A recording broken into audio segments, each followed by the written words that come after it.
Welcome to Real Issues, Real People on the Ground, and this is how we're running it today. Today we are handling the transportation. As we're in the budget week, we're trying to look at the transport docket. How is it faring?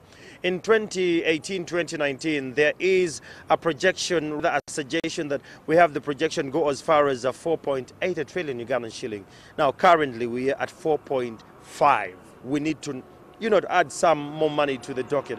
But the question is, has this docket achieved what it promised in the previous financial year? With me on set, I have Vince Musisi, who is, should I call you a veteran producer? And he's a road user. He loves roads, he loves cars, so he's always on the road. I have Mr. Sam Mutabazi here. Mr. Sam Mutabazi happens to come from the Maltech group. They keep the Ministry of Transport and Works in check. And I have engineer, of course, Elizabeth Nampewo, who happens to be an assurance engineer and a highway engineer. Today we're going to have this kind of discussion. For starters, engineer, let me start with you. Now that you went to school, you studied this, you know all these. Let's start with the simple things. Do we have our Kampala well planned? That's a very good question. I think in the initial years, as the regimes have been, traversing from level to level, from generation to generation, we probably had a plan. Okay. Yeah, for the cities, for Kampala, and even other urban places. Okay. But this plan is not effective to date, for reasons because, the population is growing. Okay. And secondly, lots of people are moving away from the rural areas and coming to the city. Okay. And because of that, that means we need to plan even better now. Bigger. Plan for the population that's coming into the urban areas. Yeah. So if you ask me that question, the plan is not definitely so good right now. Okay. And I think even the people who are accountable for these plans are looking towards and forward to making better and better plans right now. Well, there you have it. She actually says that back in the days it was planned, but the populations have gone, changing again and again, and things have changed. Vince Musisi, yes. You as a road user, you love cars. I've seen the way he drives. He's a crazy guy on the road. The roads you've driven on here and abroad, compare our roads with the ones abroad. I wouldn't compare, but I like to say this road is actually a good one. The one we are on right now? The one we are on. It's well done. The car gets to have a grip and traction during the rain. Unlike the one of Masakatu Mbarara, where you cannot brake during the rain. If you have a car that doesn't have engine brakes, it is really, really a challenge. That's why you find accidents during the rain. But on this one, I think they did a good job to give you, if your car cannot even handle terrain very well, this one can help you negotiate your tires to brake. But the road you're talking about, we have one of its kind in the country. I know, because back in the day, like the engineer lady said, things were planned, Kampala, 20 years ago, there was only 50,000 cars. 20 years later, there's 500,000 cars. Kati. Zitambulirawa, where are the new roads? You understand? So that's why you find the excitement here about when this road was operational. I come in the night to test different cars, So when you say in the night, we've had issues on the road, people at night being hijacking the roads. By you're just doing tests. Okay, Kari. When you come to do that, you have to be careful because these roads are not demarcated well. Not yet. There's no signs. There's no police. So it's still under construction. Okay. However, it's going to be such a good piece of a road to use.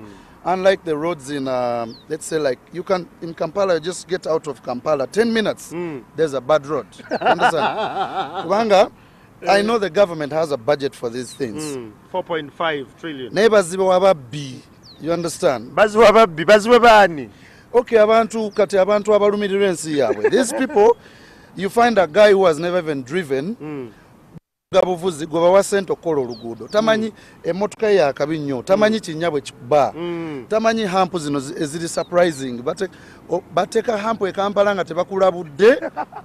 There you have it. Vincent Msisi has a point. There's so many humps where we don't see them. Mr. Mutabazi, now that you're under the multi-stakeholders group, you check and you see the loops in the construction industry. Let's start with that one. What is your comment about what Vince said, that the roads today we have, you don't have a sign, you wake up today, I actually hit a hump, I didn't know it was actually there. They are made overnight. What is your comment about that? The roads, of course, road engineering is quite complicated, but we are getting there as we move. Yeah. When we set out, first of all, as Coast and other partners, we wanted to demystify the road construction industry so that the people can identify, can understand what it means to be on the road. Of course, we are not yet there, but we are somehow moving towards that. Now, people know what good roads are. Yes. If you want to say, you can say roads don't lie. Yes. Good roads actually do not lie at all. Yes. We have this road today, where we are standing, the 1000 bypass, and it is the best road in Uganda today because at the same time it is the most expensive. But we have so many others which have potholes, and they are all over the country. Yes. And Vince here, of course, is every person, when you get out of your house, you would want to drive on a good road. Yes. That gives you good experience. We are not about to reach there. Because first of all, the budget is inadequate. Wait.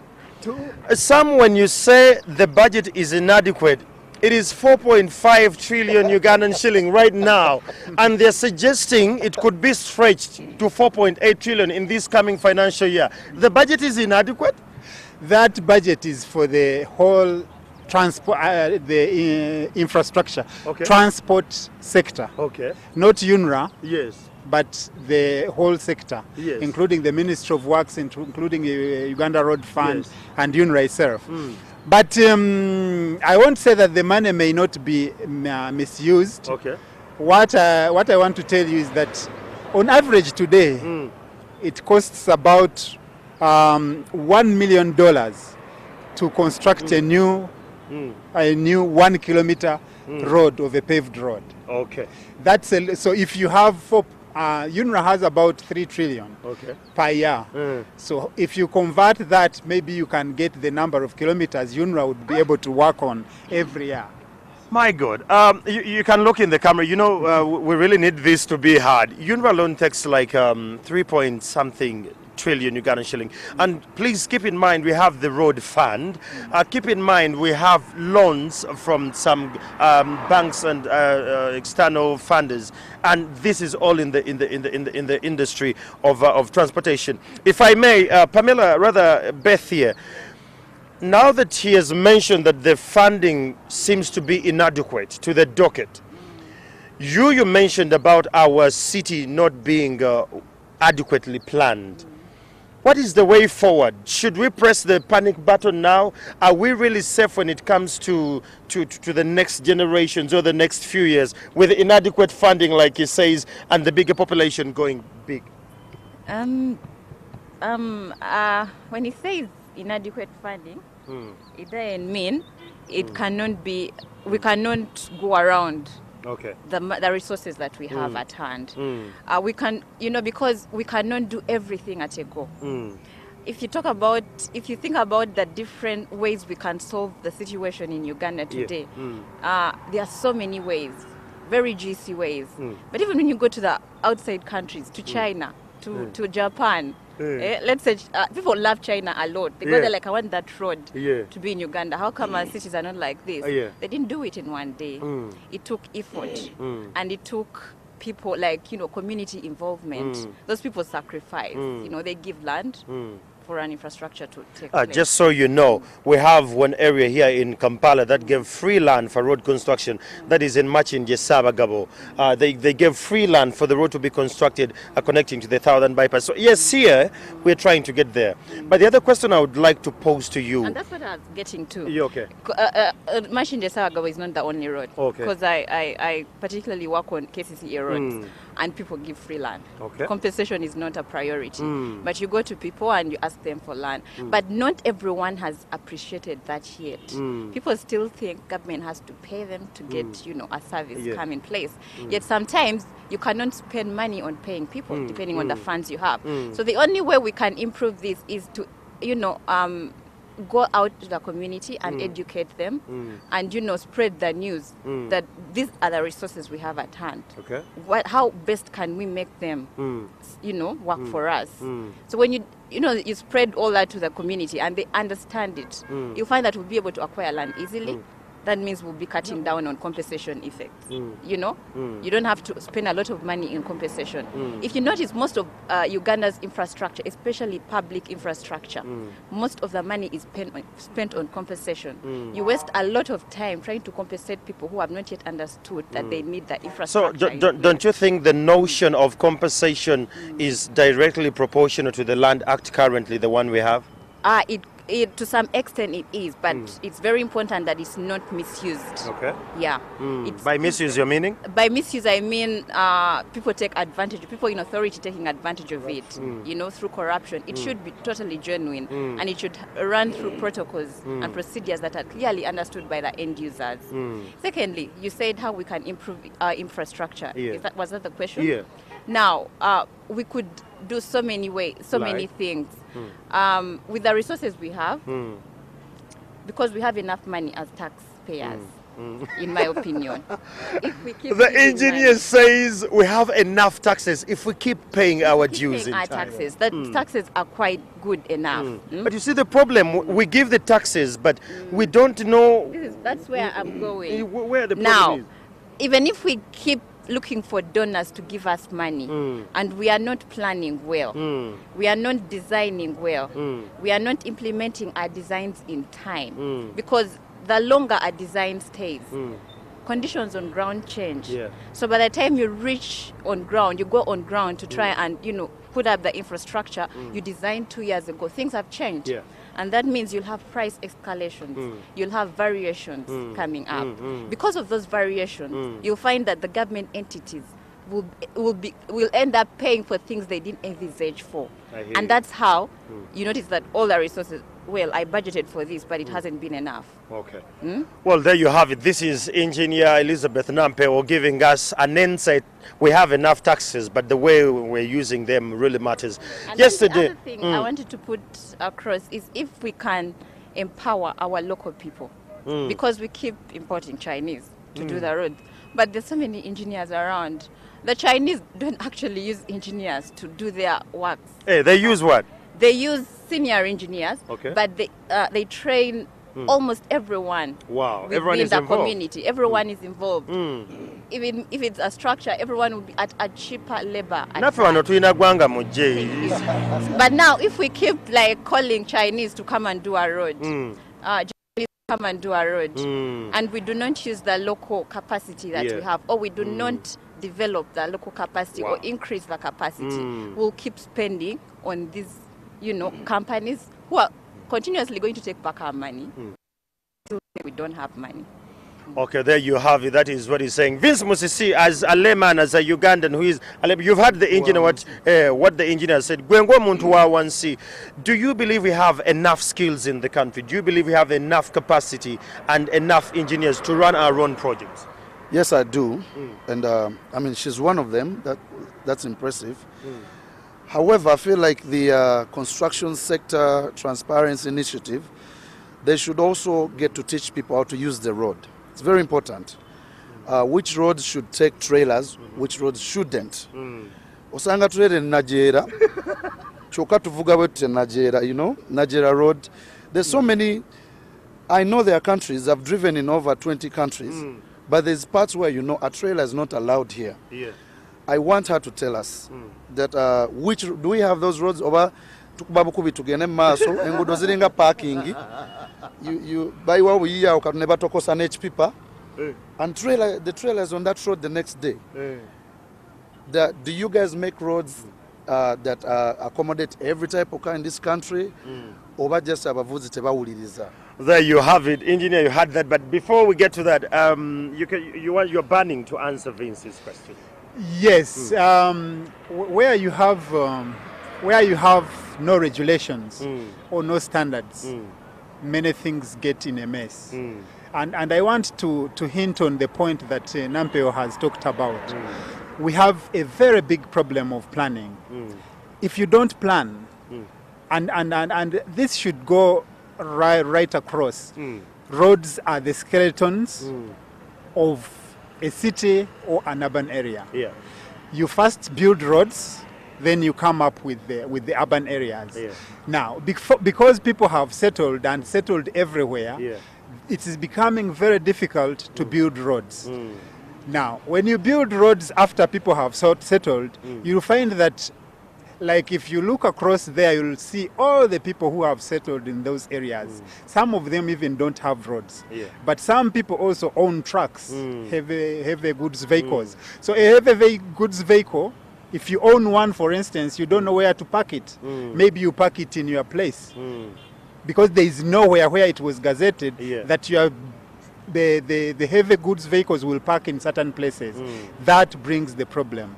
So you have to make sure that you plan and decide where people are going to stay, where vehicles, and also the type of roads. We have classes of roads in this country, but it's not strictly followed. Okay, there you have it. This is Mr. Sam Mutabazi, who happens to come from the MALT Stakeholders Group. Now, Sam, do you believe we have enough skilled engineers in the country? And if we have them, do you think we are ready to employ them? We have, we've been producing engineers. That was a big sign. Yes. Makerere University started producing engineers right in the 60s. The problem is that we've not been tracking where they have been going.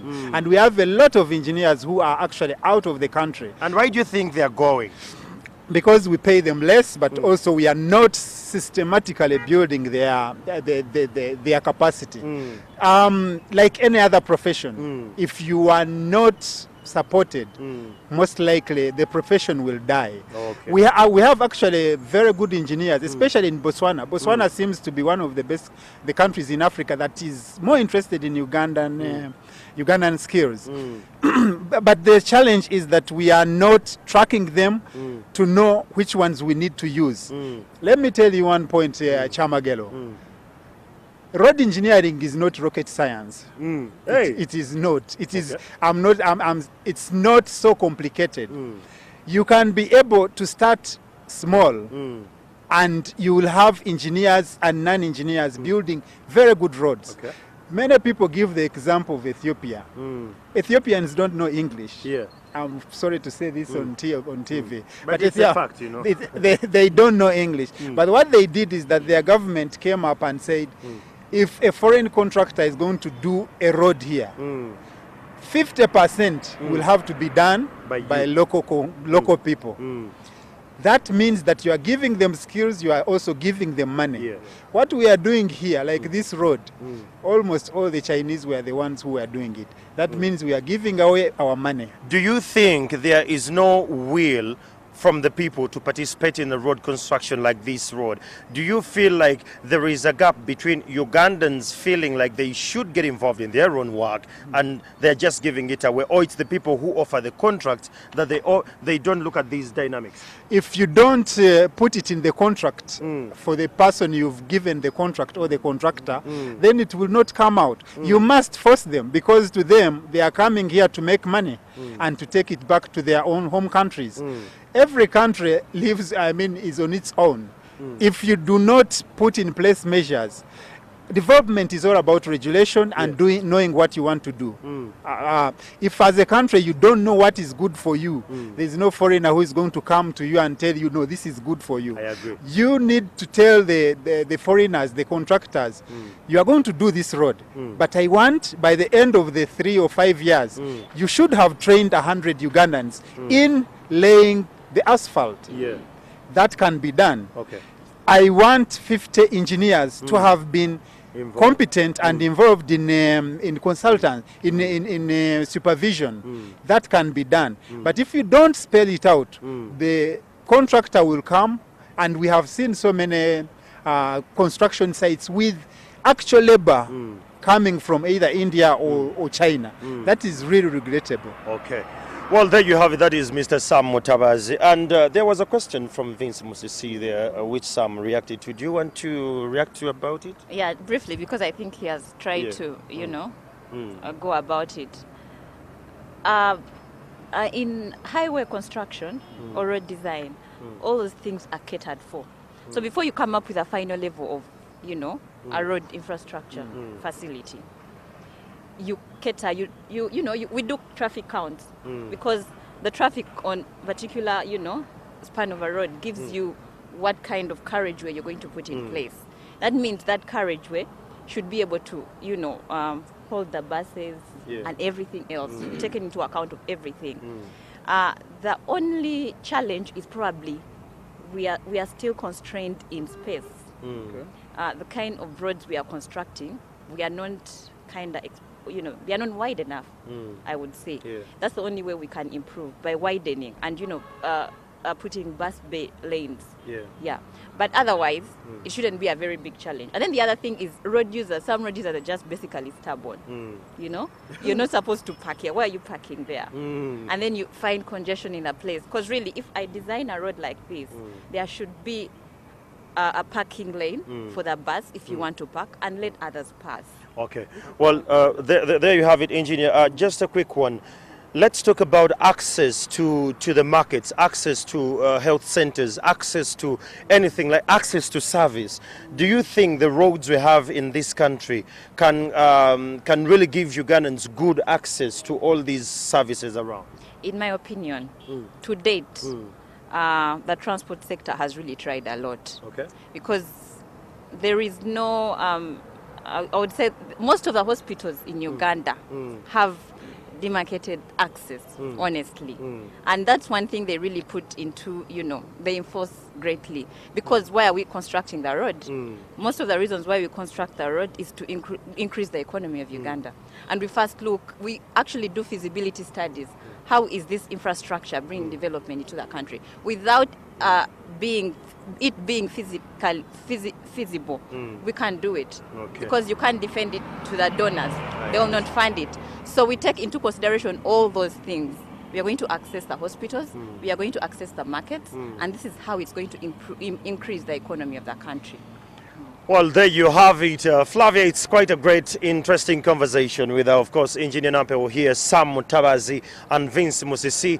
But the question is, I've realized in the talk we have here, we have unplanned settlements around Kampala and countrywide. The question is, isn't this a major risk? Isn't this something we need to address ASAP? Isn't this something we really need to take caution with? Then the corruption in the docket, Vince Musisi raised up a point here that the people given money to take care of the transportation industry, they're driving expensive cars. They can't fill the potholes like us, Abantuba 1C, so they can't resonate with what we're actually feeling. That's what I'm collecting from here. Yes, thank you so much, Andrew. And they made very valid points. I was curious to know, though, from the engineer, because there was a question whether we can hire our very own Ugandans. There's no need to bring Chinese and the whole lot to actually construct these roads. And you see a good number, a balance of Ugandan engineers and whether it is Chinese engineers. So what is lacking? Are we not training our engineers to fit the bill?